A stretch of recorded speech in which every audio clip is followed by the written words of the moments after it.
Bharatiya Janata party के राष्ट्रीय महासचिव अरुण सिंह ने मिर्जापुर के वैधा गांव में विपक्षी दलों पर तीखा हमला बोला है। उन्होंने कहा कि भाजपा अपने संगठन को मजबूत करने पर केंद्रित है, न कि अन्य पार्टियों में हो रही टूट फूट पर। परिवारवादी पार्टियों में अक्सर आंतरिक कलह देखी जाती है, तो वहीं कांग्रेस पर निशाना साधते हुए उन्होंने कहा कि पार्टी लगभग डूब चुकी है और राहुल गांधी पर जनता का भरोसा नहीं है। साथ ही कांग्रेस तुक्कों के सहारे राजनीति कर रही है। वहीं राम मंदिर चंदा चोरी प्रकरण पर उन्होंने समाजवादी पार्टी पर गुंडों और माफियाओं को बचाने का आरोप लगाया, जबकि भाजपा सरकार में गलत करने वालों पर कड़ी कार्रवाई होती है।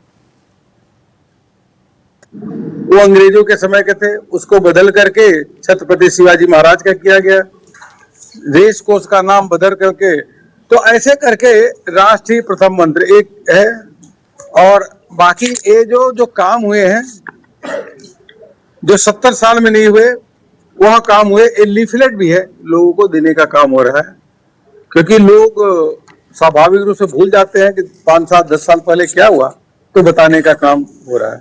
मिर्जापुर में भी बिंद यूनिवर्सिटी बन रही है, यह काम तेज गति से चल रहा है और अनेकों काम यहाँ पे एजुकेशन से लेकर के अलग अलग क्षेत्रों में काम हो रहा है। योगी जी के नेतृत्व में उत्तर प्रदेश बहुत तेज गति से काम कर रहा है, विकास हो रहा है।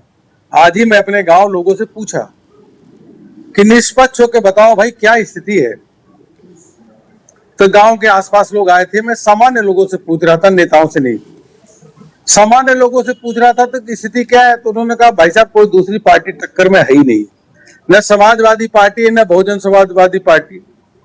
फिर मैंने उनसे पूछा गांव के लोगों से, अपने गांव में बैधा में हलिया ब्लॉक में आता है, और मैंने कहा ये 5 मुद्दे बताओ, मुद्दे क्या है कि मुद्दे, इन मुद्दों के कारण लोग जनता फिर से एक बार भारतीय जनता पार्टी की सरकार बनाना चाहती है, योगी जी को मुख्यमंत्री।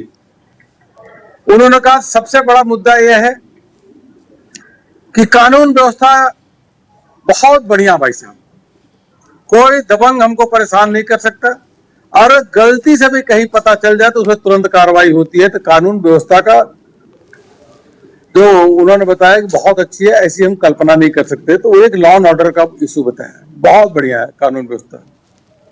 मैं कहा दूसरा मुद्दा बताओ। दूसरा मुद्दा उन्होंने कहा कि पहले सड़कें नहीं थी, जो समाजवादी पार्टी की सरकार थी, सड़क में गड्ढे गड्ढे में सड़क, तो अच्छी सड़कें हैं। मगर तीसरा बताओ, तो उन्होंने कहा पहले बिजली 15 दिन आती थी, 15 दिन नहीं आती थी, अब रात भर बिजली आती है। थोड़ी सी समस्या बीच में आई थी, उसको ठीक कर लिया गया।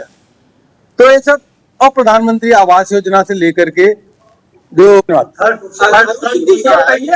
में टूट पड़ी है, टीएमसी में टूट पड़ी है। बड़ी चर्चा चल रही है कि बीजेपी से सपा के कई सांसद संपर्क में। क्या ये सपा का कोई भी व्यक्ति सामने बसपा हो चाहे उद्धव ठाकरे की पार्टी हो, जब इनके पास, इनको लगता है कि नेता की क्रेडिबिलिटी नहीं है, आपस में बिल्कुल बुरी तरीके से ये लड़ते भिड़ते हैं, इनकी आइडियोलॉजी कोई नहीं है, परिवारवादी पार्टियां हैं, तो इसे टूट फूट होती है। लेकिन हम उन पे न दिमाग लगाए हैं न ध्यान देते हैं। थोड़ा बहुत पॉलिटिकल, क्योंकि हम लोग भी पॉलिटिकल पार्टी के कार्यकर्ता हैं, केवल देखते रहते हैं दूसरे में हो क्या रहा है, उसके हिसाब से अपने बारे में सोचते हैं।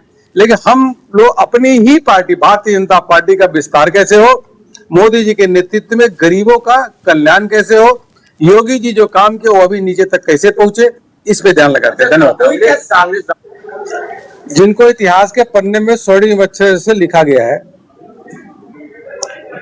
उदाहरण के रूप में धारा 370 समाप्त करना,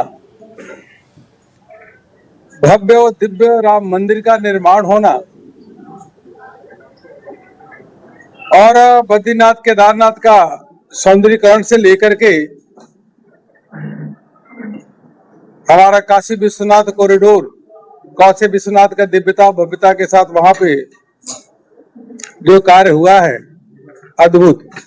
और उसी क्रम में हम कह सकते हैं कि मां विंध्यवासिनी का यह बिंद कॉरिडोर भी है।